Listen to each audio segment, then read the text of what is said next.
Torej, izmed več kot 50 podobnih centrov odličnosti je Evropa v našem centru odličnosti za zeleno dediščinsko znanost prepoznala prvega, ki se resnično fokusirano ukvarja z kulturno dediščino.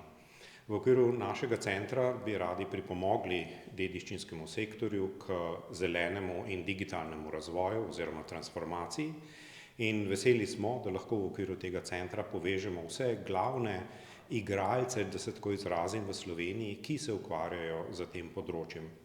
Področje je za Slovenijo in tudi za celo Evropo izjemno pomembno.